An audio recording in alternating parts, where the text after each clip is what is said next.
Assalamualaikum warahmatullahi ta'ala wabarakatuh. Bismillahirrahmanirrahim. Alhamdulillahi rabbil alamin. Wassalatu wassalamu ala sayyidina wa habibina wa syafi'ina Muhammad wa ala alihi wa sahbihi ajma'in. Subhanaka la ilma lana illa ma 'allamtana innaka antal alimul hakim. Rabbi shrah li sadri wa yassir li amri wa hlul 'uqdatam min lisani yafqahu qawli. Allahumma 'allimna ma jahilna wa dhakkirna ma nusina. Allahumma yassir wa la tu'assir wa tammim bil khair.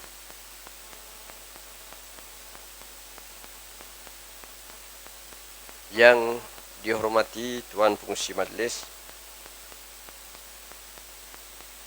yang berhormat Al-Fadhil Ustaz Dr. Muhammad Khalil Abdul Hadi,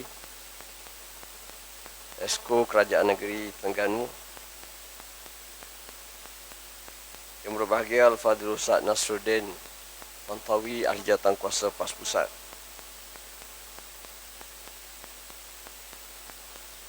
yang berbahagia Al-Fadhil Ustaz Ahmad Nafiri, Naib Ketua dan Ulama PAS Negeri Pahang,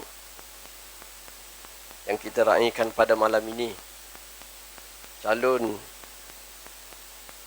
Perikatan Nasional bagi DUN Pilihan Raya Kecil DUN Pelangai, Cikgu Kasim Samad,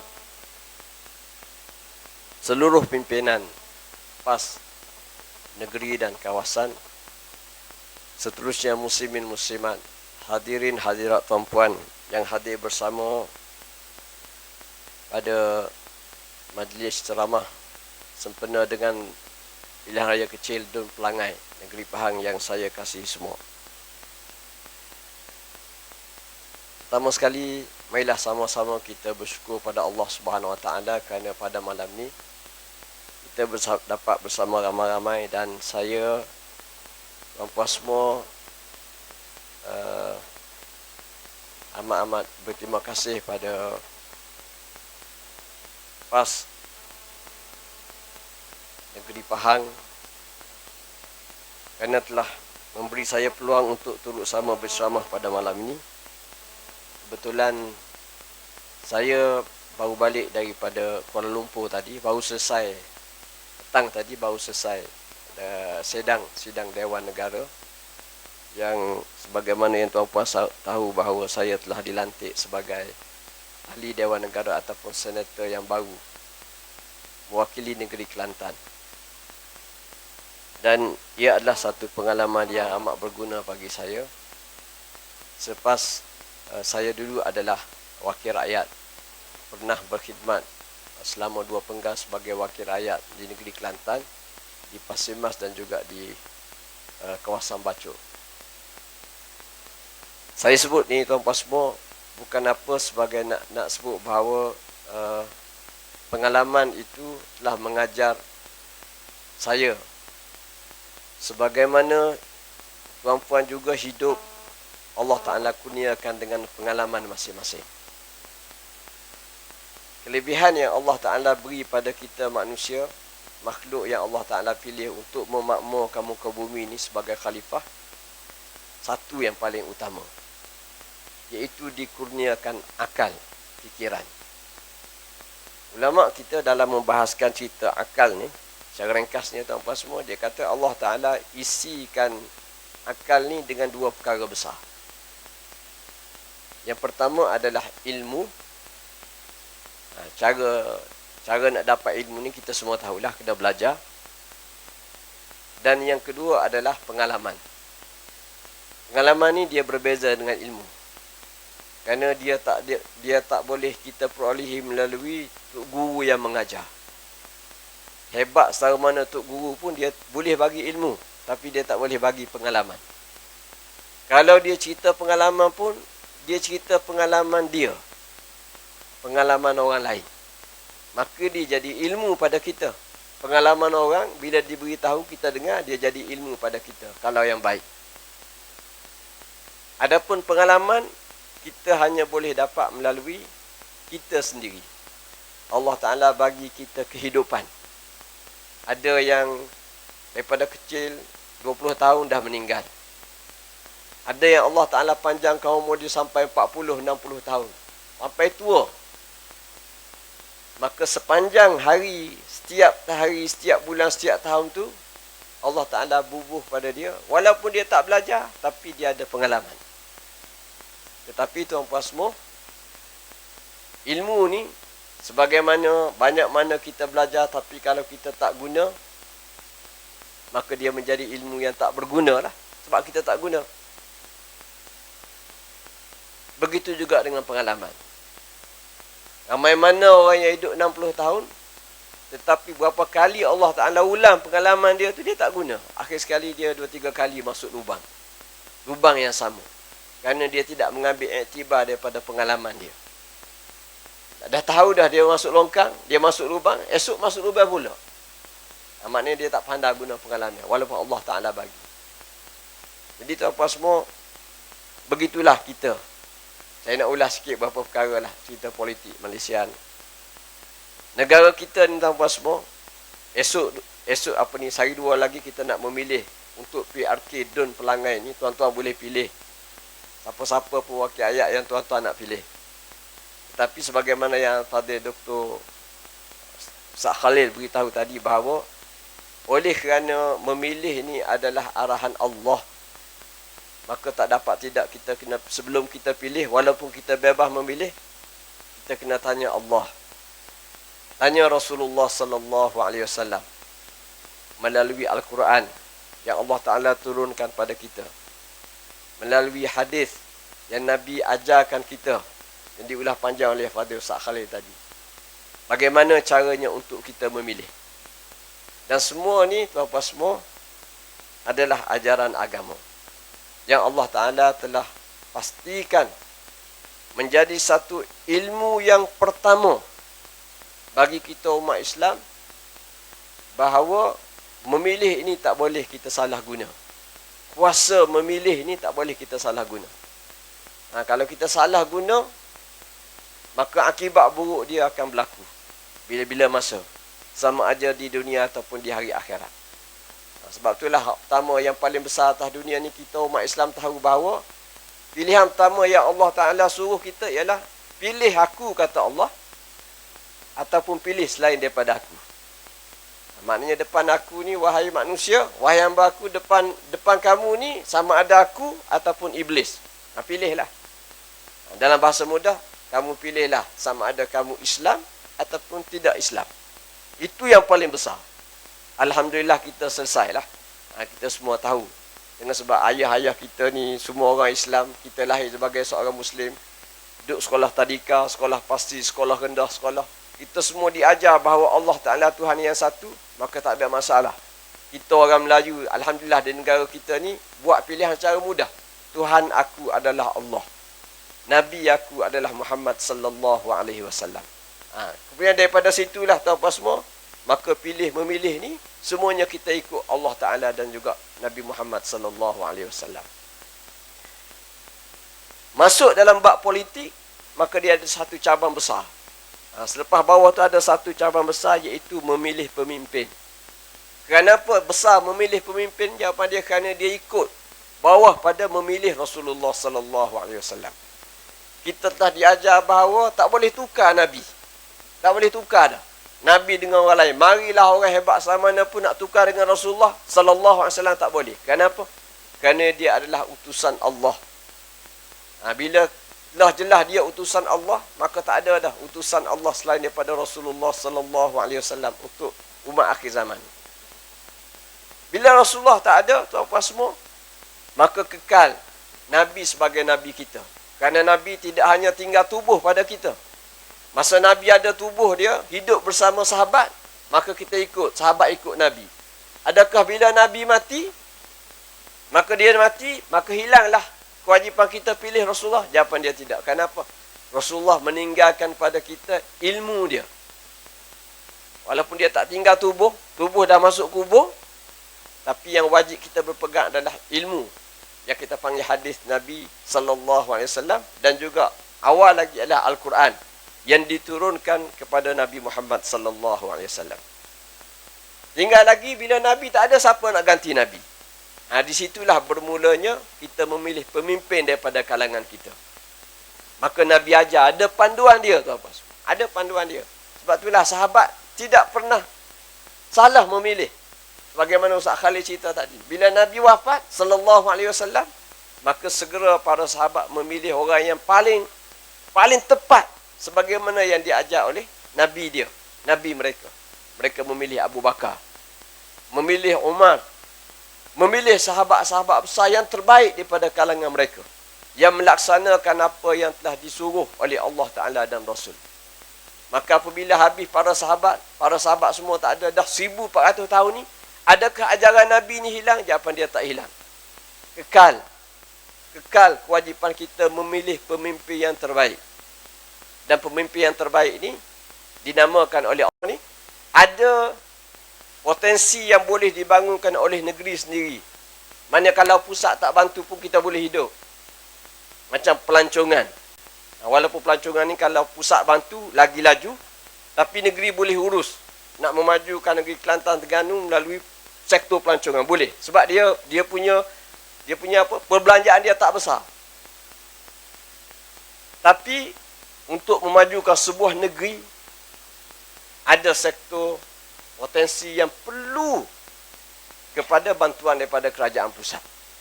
Sebab itulah kita tekan, walaupun kita dah 30 tahun lebih merentah, tapi ada beberapa prasarana infra yang tidak dilaksanakan, tak mampu kita buat kecuali dengan pertolongan kerajaan pusat. Tapi tuan-tuan tahulah sejarah politik, kita tidak nak setuhlah cerita lama. Tapi sejarah politiknya Kelantan ditekan. Akhir sekali banyak infra yang tak cukup. Yang saya kawan-kawan wakil-wakil rakyat daripada Kelantan sentiasa sebut di parlimen supaya kerajaan percepatkan beberapa perkara besar. Termasuklah yang paling utama ialah laluan. Nak sampai ke Kelantan tu janganlah laluan bengkang-bengkok.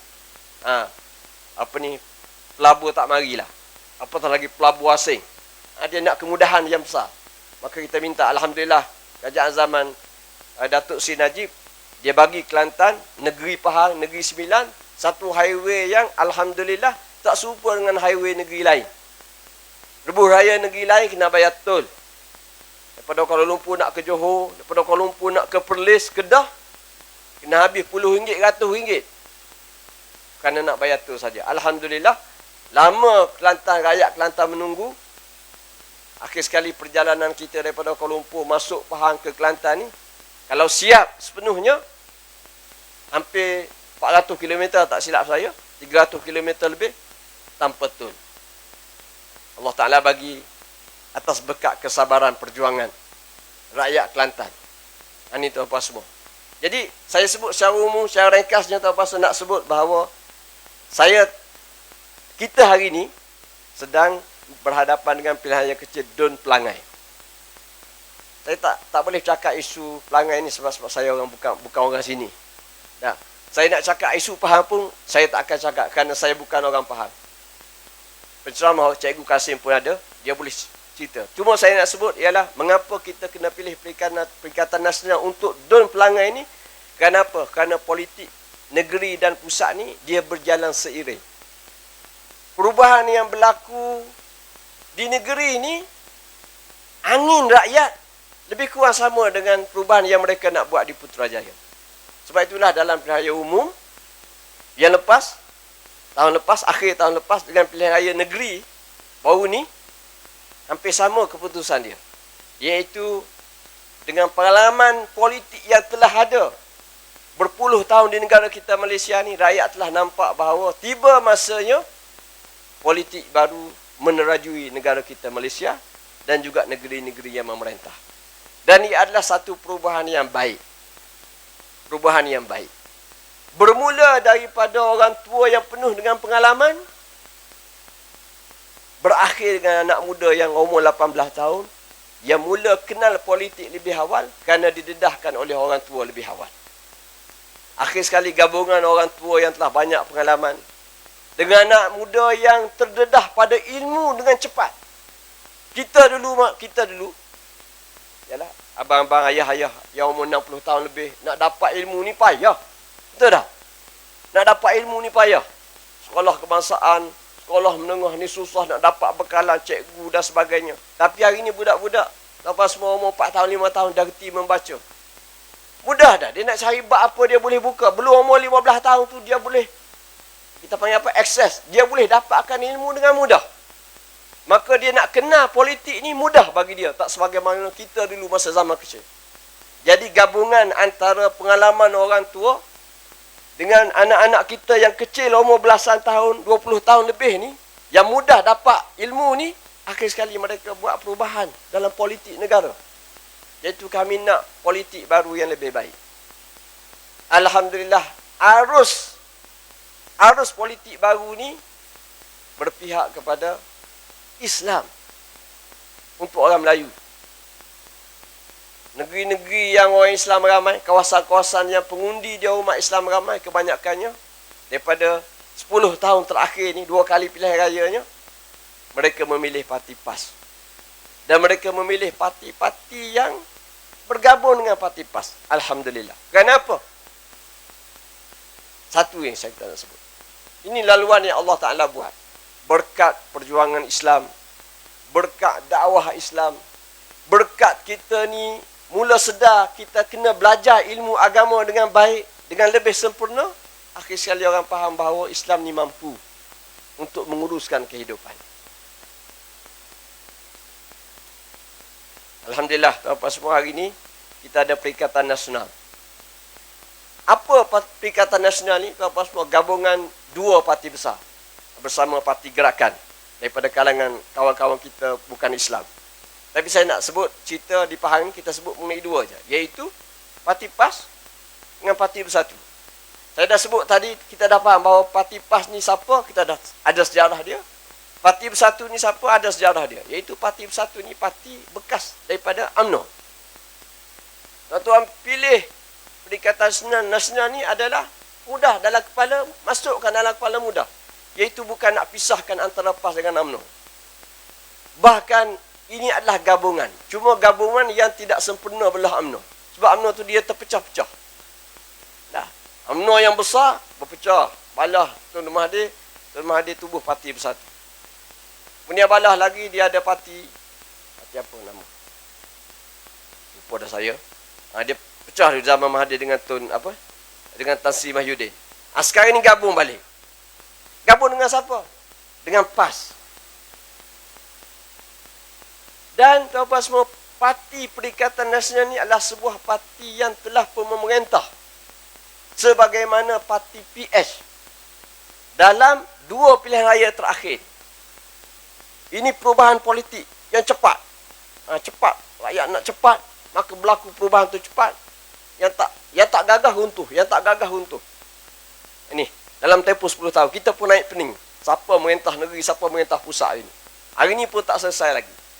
Cuma, saya nak sebut bahawa UMNO ni dalam 10 tahun terakhir ataupun 5 tahun terakhir ini dah pun bersama PAS dalam Perikatan Nasional.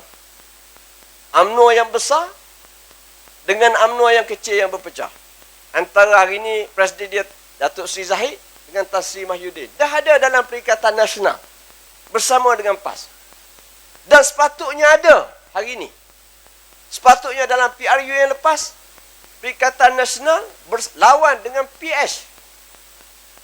Tapi tak berlaku kerana balah peribadilah. Balah peribadi pun betul. Balah antara 2 pandangan dalam UMNO.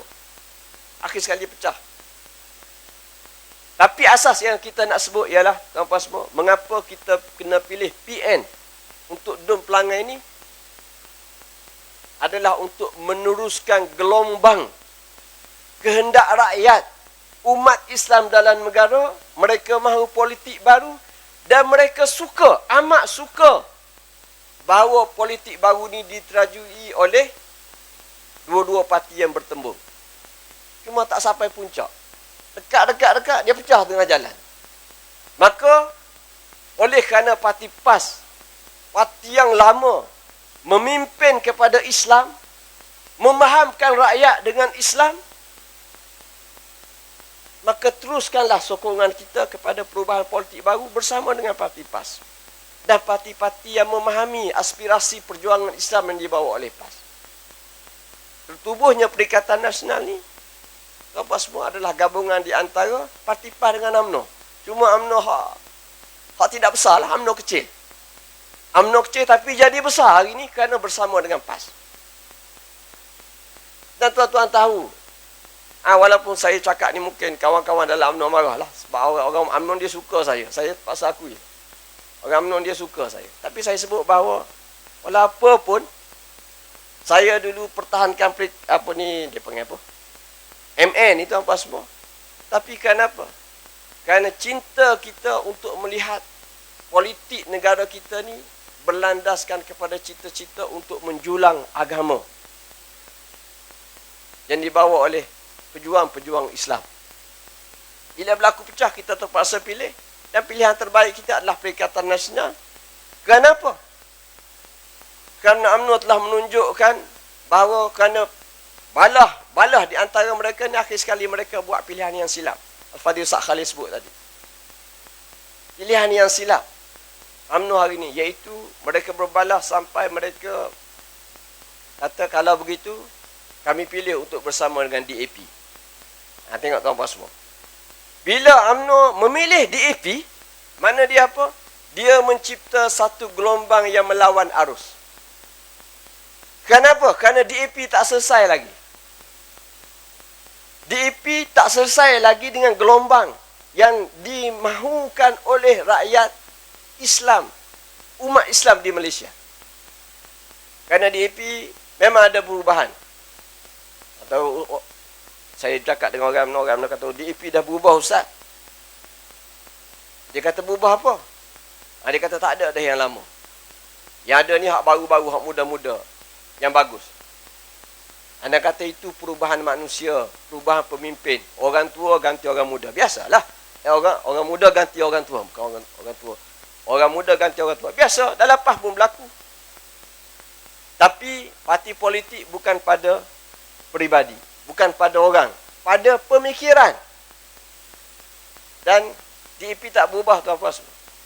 Yang berubah adalah orang muda ganti orang tua dalam DAP. Tapi baru sehari dua ni ataupun seminggu dua ni, pemimpin DAP buat kenyataan bahawa mereka tak akan berubah. Mereka tak akan berubah. Masih perjuangan mereka ni, perjuangan yang lama yang dibawa oleh terdahulu. Dan perjuangan mereka, kita tak payah ulas lah. Nak sebutnya kita semua tahu, perjuangan mereka adalah bukan perjuangan yang dimahukan oleh arus baru politik umat Islam dalam negara kita. Maknanya UMNO memilih satu kesilapan. Dia buat satu keputusan yang silap. Maknanya dia nak ajar pula orang UMNO. Kalau Dun pelanggan ni kita tahu bahawa Dun ni UMNO menang.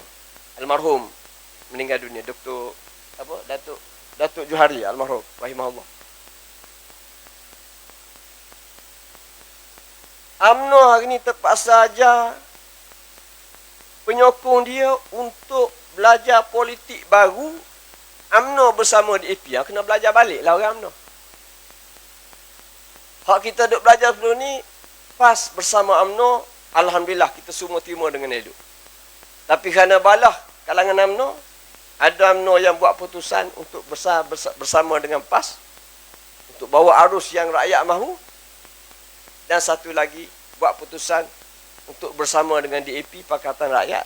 Dan hari ini pun, UMNO terpaksa turun ke bawah untuk beritahu rakyat, untuk beritahu orang UMNO, penyokong dia. Kita kena terima DAP. Kita kena terima DAP. Nak syarah ni makan masa pula lah. Nak terima macam mana? DAP tak berubah lagi. DAP yang dilawan oleh UMNO berpuluh tahun sejak merdeka ni, DAP itulah hari ni. Mana UMNO terpaksa berubah. Tanpa semua. Duduk dengan PAS ni UMNO tak berubah. Duduk dengan PAS dulu kita berubah UMNO Ustaz. PAS dulu kita lawan. Saya kata tak berubah. UMNO jadi kohor baik. Kohor baik. Dia tak tukar muka dia. Dia jadi kohor baik. Kita ni dulu tak semaya. Tubuh kita tak semaya. Sekarang kita semaya 5 waktu. Bukan mana kita tukar kita. Bahkan kita jadi lebih baik. Daripada dulu saya, zaman jahil saya tak solat 5 waktu. Sekarang alhamdulillah saya dah jaga 5 waktu. Saya dah jaga hukum agama. Saya dah berkawan dengan tok guru. Saya berkawan dengan tok lebah, orang alim. Saya jadi lebih baik. Alhamdulillah, Pak UMNO dengan PAS, tuan-tuan semua, bila kita bersama dulu, UMNO tak berubah pun parti dia. Tapi UMNO jadi lebih baik bila berkawan dengan parti PAS. Dan rakyat suka.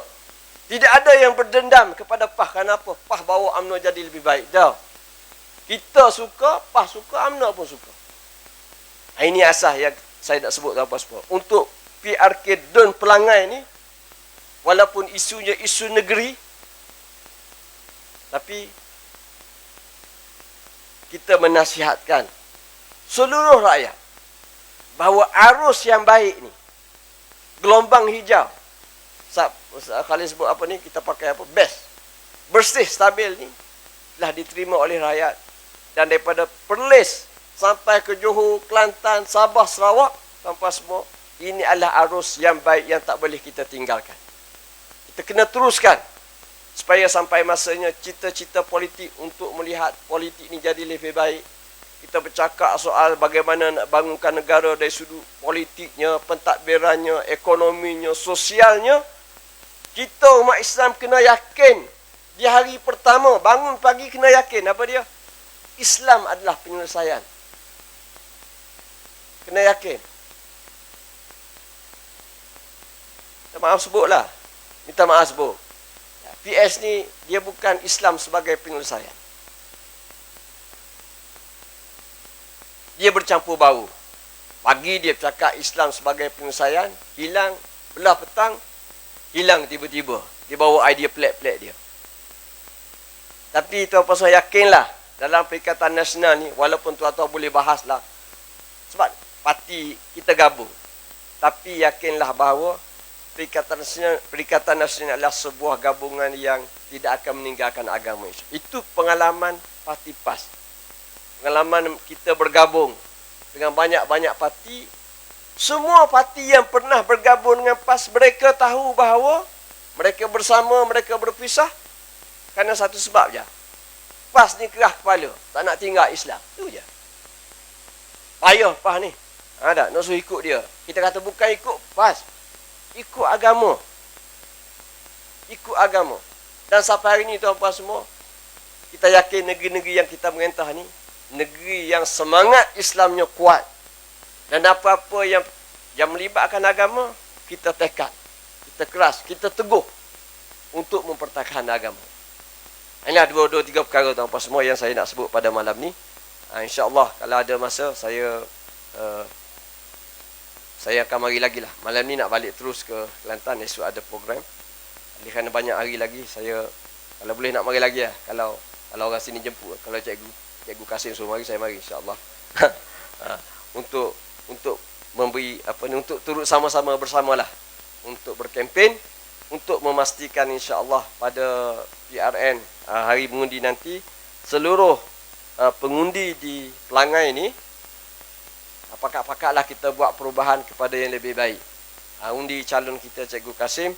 Semoga insya-Allah dengan kemenangan Perikatan Nasional pada PRK kali ini akan menyegarkan lagi semangat perubahan yang kita nak buat, dan Dun Negeri Pahang akan jadi lebih gagah kepada parti pembangkang yang insya-Allah dia akan terus berkembang untuk memastikan pilihan raya yang terdekat PRU 16, PRU yang akan datang ni, arus Islam ni kita terus jaga sampai masanya insya-Allah kita akan kembali ke Putrajaya insya-Allah. Wabillahi taufiq wal hidayah. Wassalamualaikum warahmatullahi taala wabarakatuh. Takbir.